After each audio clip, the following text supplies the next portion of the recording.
આજે મારે કોઈ ભાષણ નથી કરવું, પણ આપ સૌની સામે એવો અરીસો ધરવો છે ને કે જે જોવો કદાચ તમને નહીં ગમે, પણ એ જોવો અત્યંત જરૂરી છે. આજે કોઈના પણ ઘરે જાઓ તો એક સમસ્યા જરૂર સાંભળવા મળે છે કે દીકરાઓના લગ્ન નથી થઈ રહ્યા, દીકરાઓના શક પણ નથી થઈ રહ્યા, દીકરીઓ નથી મળી રહી, લગ્નની ઉંમરે દીકરાઓ વાંડા ફરી રહ્યા છે. અરે કેટલાય મા બાપને તો મેં એવું કહેતા પણ સાંભળ્યા છે કે અમારો છોકરો ભણેલો છે પણ છોકરી કદાચ ઓછું ભણેલી હશે ને તો પણ ચાલશે, ફક્ત ઘર સંભાળે એવી છોકરી જોઈએ. અને આટલું બધું છોડવા છતાં પણ દીકરીઓ નથી મળી રહી.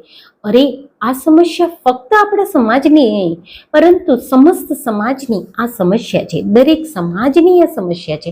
અને આવું કેમ થઈ રહ્યું છે એનો જવાબ પણ આપણે સૌ જાણીએ છીએ. આજે દીકરીઓના મા બાપની ડિમાન્ડો એટલી બધી વધી ગઈ છે કે પોતાની દીકરી ભલે ગામડામાં ભણી ગણી ઉછરીને મોટી થઈ હોય, પણ એમને ઘર તો અમદાવાદ સુરત જેવા મોટા શહેરોમાં જ વસાવવું છે. ખેતી કરવી નથી પણ ગામડામાં જમીન તો હોવી જ જોઈએ. છોકરી ભલે ઓછું ભણેલી હોય પણ જમાઈ તો સરકારી નોકરી કે મોટા પગારવાળી નોકરી જ કરતો હોવો જોઈએ. એટલું જ નહીં, ઘરમાં દિયર જેઠ અને નણંદ પણ ન હોવા જોઈએ. છોકરો માતા પિતાથી દૂર મોટા શહેરમાં રહેતો હોવો જોઈએ. અને દીકરીના મા બાપની આવી ડિમાન્ડોને કારણે કેટલાય દીકરાના માતા પિતા પોતાની ગામડાની જમીન વેચીને શહેરમાં મકાન લેવા માટે મજબૂર બન્યા છે. જાણે શહેરમાં મકાન હોવું ને એ શાખનો વિષય બની ગયો છે. અને શહેરમાં મકાન લેવા માટે તેઓ મોંઘી મોંઘી લોન લઈ રહ્યા છે. અને આટલી મોંઘી લોન લીધા પછી પણ કોઈ ગેરંટી નથી કે એમના દીકરાના લગ્ન થઈ જાય. સાચી વાત છે ને? છે કોઈ ગેરંટી? આના કારણે કેટલાય દીકરાના મા બાપને પોતાના દીકરાની વહુ બીજા રાજ્યોમાંથી લાવવી પડે છે. બીજા રાજ્યોમાંથી વહુ લાવવા માટે કેટલાય પૈસા ચૂકવવા પડે છે, તેમજ દલાલોને દલાલી પણ આપવી પડે છે. અને આવી બીજા રાજ્યોમાંથી લાવેલી વહુ થોડોક સમય ઘરમાં સારી રીતે રહે છે, પછી લૂંટેરી દુલ્હન બનીને બધું જ લૂંટીને જતી રહે છે અને પાછો દીકરો હતો એમને એમ થઈ જાય છે. પહેલાના જમાનામાં દીકરીને સાપનો ભારો કહેતા હતા, પણ અત્યારના વર્તમાન સમયમાં હું તો એમ જ કહું છું કે એકના એક દીકરાના લગ્ન કરાવવા ને એ સાપના ભારા જેવી બાબત થઈ ગઈ છે. જો કોઈને સંતાનમાં એક દીકરી અને એક દીકરો હોય તો એમના સામા સાથે લગ્ન થઈ જાય, પણ એકના એક દીકરાના લગ્ન એટલે લોઢાના ચણા ચાવવા જેવો વિષય બની ગયો છે. ખૂબ ગંભીર બાબત આ થઈ ગઈ છે. દીકરો ભણેલો ગણેલો હોય, સુખી હોય, સંસ્કારી હોય, પણ એ ગામડામાં રહે છે ને એટલે એના લગ્ન નથી થતા.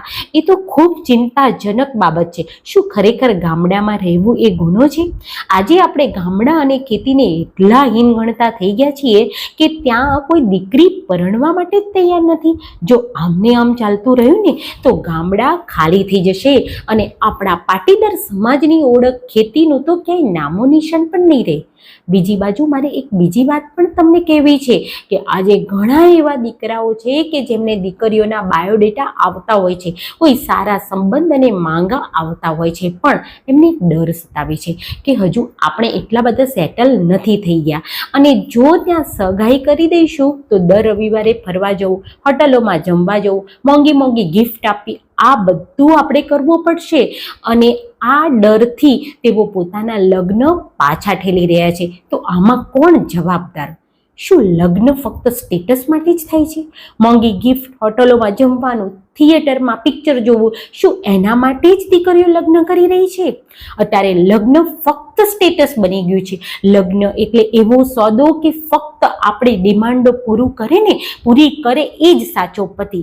શું આપણી કોઈ ફરજ નથી કે આપણે આપણા પતિના સંઘર્ષમાં પણ સાથ આપીએ, એના સુખ દુઃખમાં પણ સાથ આપીએ? પણ હું તો આ બધા માટે કોઈને જવાબદાર ગણતી હોય ને તો તે છે દીકરીના મા બાપ. આપણે દીકરીને એવું જ શીખવીએ છીએ કે તારે તો રાજ કરવાનું છે. શું આપણે દીકરીને એમ ના કહી શકીએ કે તારે હવે એ ઘરને સંભાળવાનું છે?